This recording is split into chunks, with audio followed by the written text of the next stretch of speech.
Hello and welcome to Library Class. Now take a look at this rock, or rather take a look inside this rock, at this amazing fossil. What you're looking at there is called an ammonite.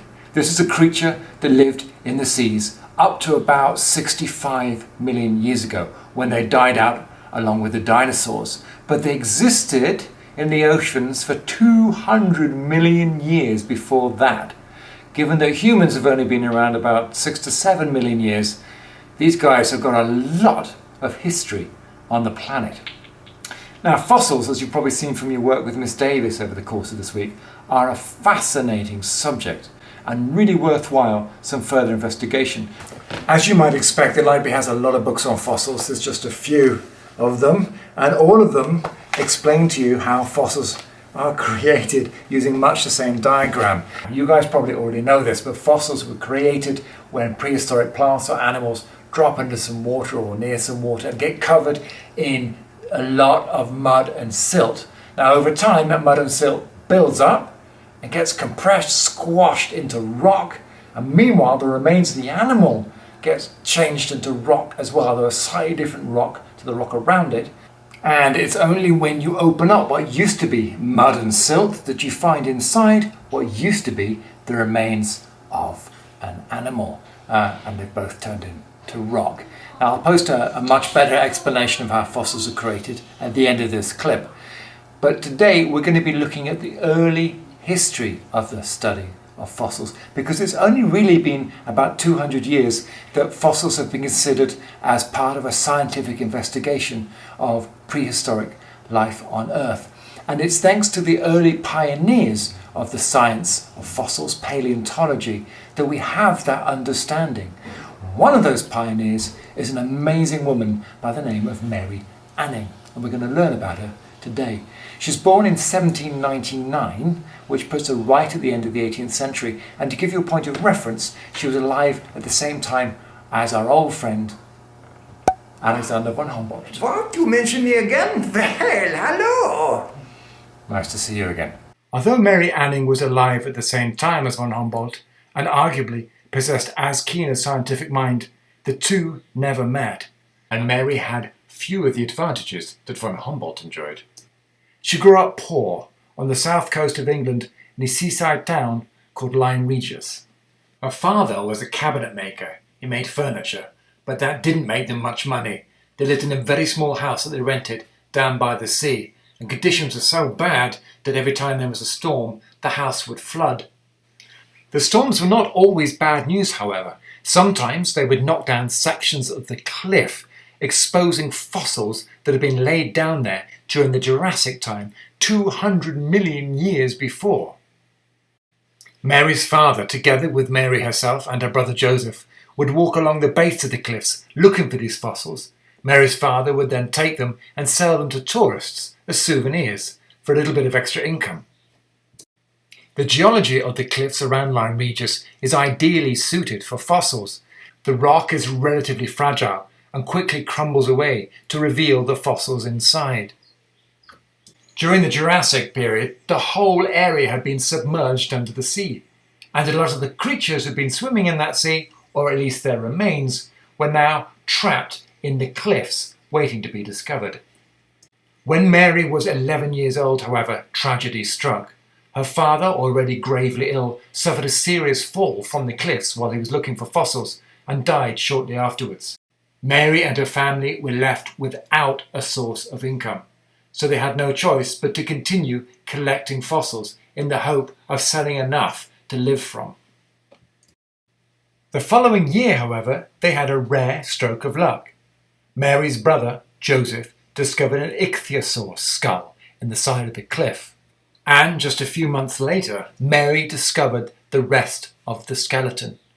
Their joint discovery meant they had found the very first complete ichthyosaur skeleton ever discovered. A momentous achievement. Happily, they were well paid for it, although not enough to lift them out of poverty for very long.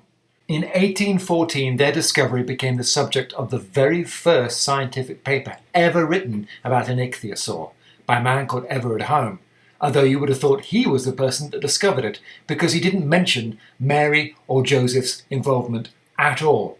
This was to be a problem throughout Mary's life.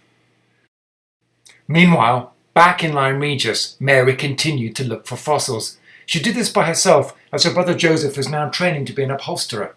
Over time, Mary became more and more expert in understanding fossils and what they meant.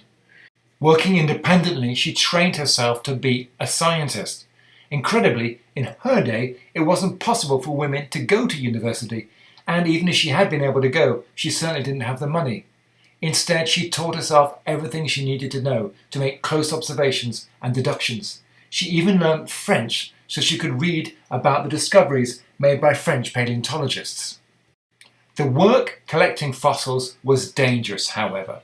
The best time to go and look for fossils was, of course, just after a big rockfall or cliff collapse during winter, when weather conditions would make the cliff much more likely to collapse. The problem was, of course, that if you went out just after a rockfall, you're probably going to encounter another rockfall just after it.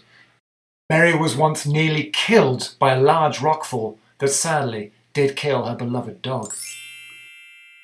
In 1823, when she was 24 years old, Mary Anning made her most famous discovery, the complete skeleton of a plesiosaurus, the first one ever discovered.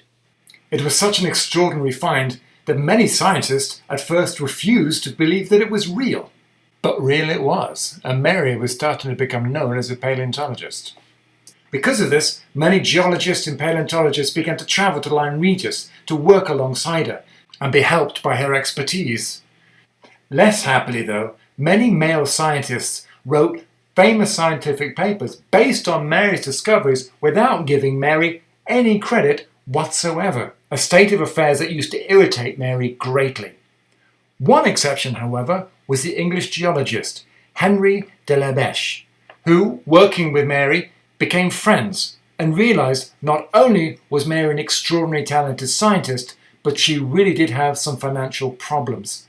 His solution was this. He painted a picture of prehistoric life on Earth based almost entirely on Mary's fossil discoveries. The picture was a sensation. It was the first time anybody had tried to portray what life would have looked like on Earth in prehistoric times. All the money he made from selling copies of the picture went straight to Mary and her family. It was while working with her friend Henry that Mary made maybe her most important scientific discovery. For a long time, fossil hunters had been mystified by so-called bezoar stones, strange lumpy fossils that nobody knew how to identify. It was Mary who worked out that the bezoar stones were in fact fecal matter. That's right, I'm talking poop. Oh, I'm talking poop too. By breaking these dinosaur poop rocks open, Mary was able to work out a huge amount about the diets of the creatures whose fossils she was studying. Invaluable scientific information. Mary Anning was an extraordinary person whose discoveries had a huge impact upon paleontology and science as a whole. But her name was not well known until recently. I'm glad to say her reputation has only increased in recent years as more and more people realise what an important role she's played. Just last year, a series of rooms in London's Natural History Museum were named after her. It seems that finally Mary Anning is getting the long overdue credit she so richly deserves.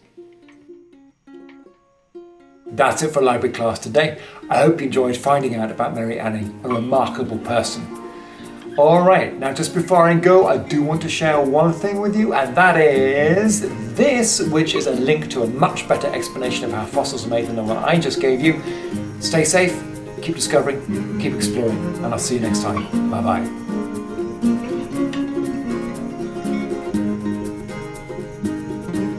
So bye bye, Hank.